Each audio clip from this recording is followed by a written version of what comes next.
Hey, C-Ray, what have you got for today with See and Avoid to help me keep me and my family safe? Well, I've got something that happened to me last night. There's a couple things I want to explain first.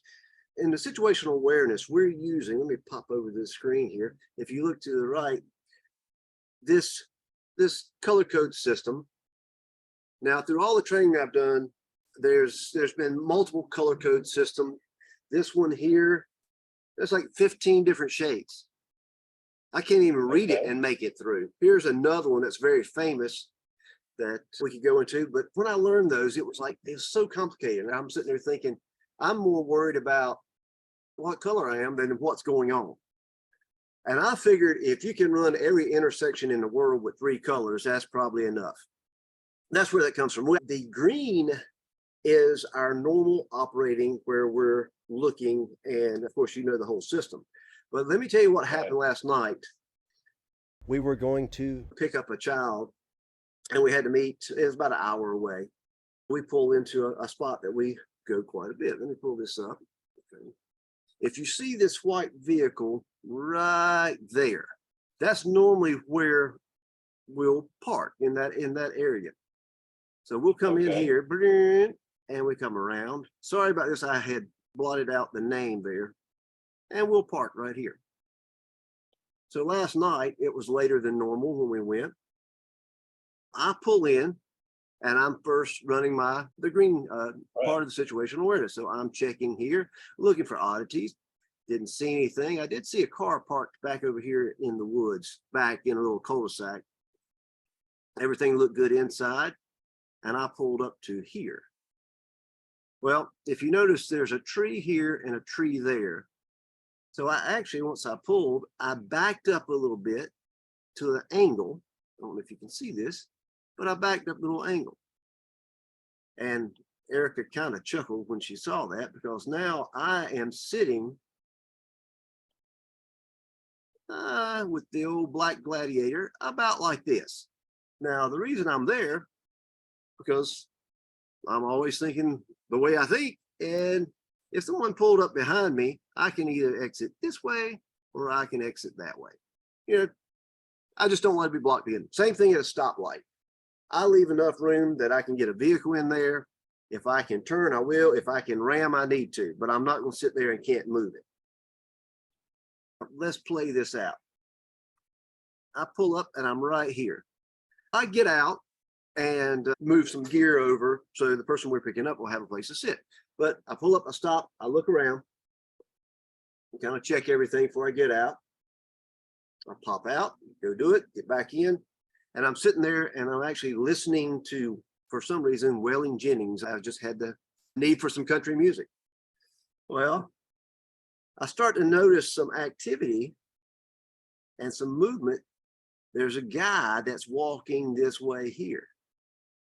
He just looked strange. He did not match what should be there. But then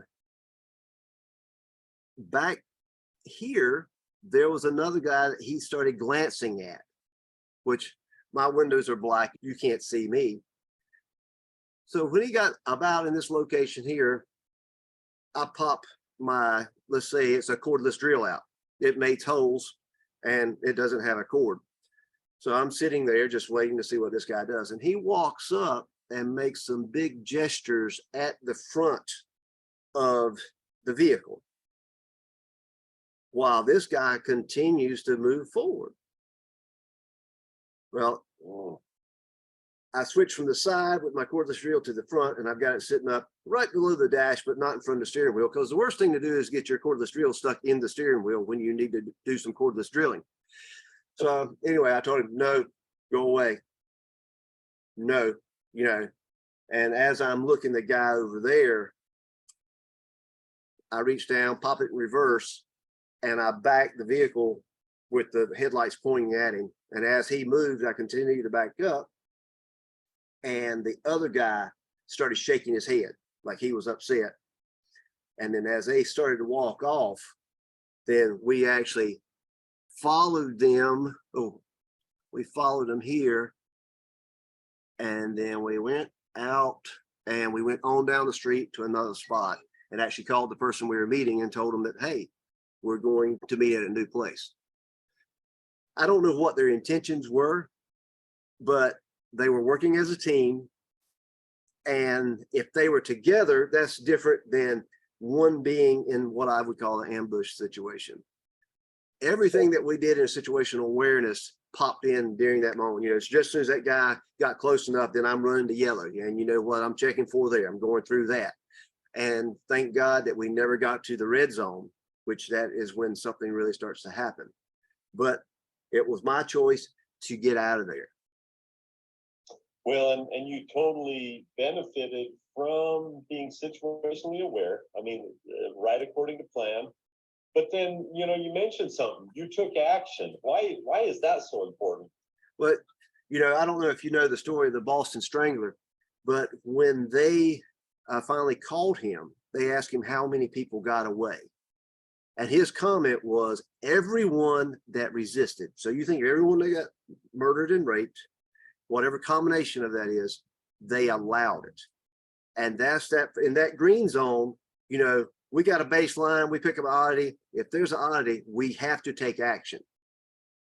Seeing it and not seeing it is the same thing if you do nothing about it.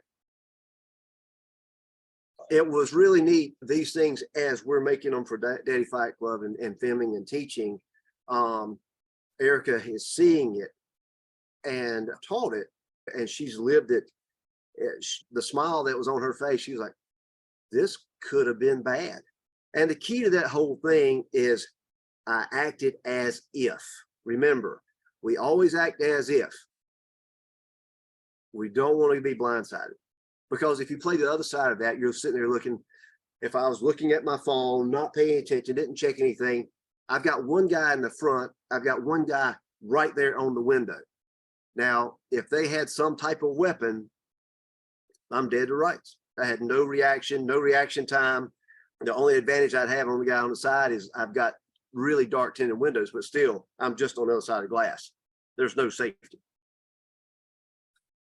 So you got the best outcome possible. You were able to avoid the situation. Yep. That is the best outcome. That's what we're looking for. I don't want to fight. I don't want to engage. The person that we met, they're like, well, why'd you leave?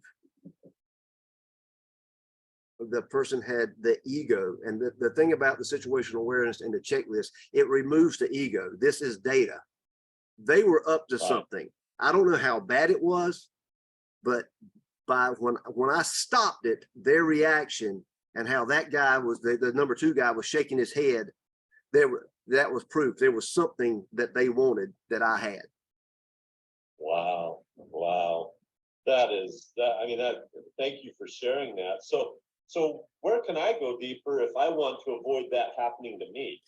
Go to daddyfightclub.com. We've got the Don't Be a Victim checklist. And right now we've got the 3 modules that we're starting to train on, which the first one is just what I did. We go in depth and show that, and that is the key. The second module is detecting the sucker punch and not getting knocked out. And the third one is how to stay on your feet in a multiple person attack. If you go down, how to get back up. All that is Daddy Fight Club fundamentals.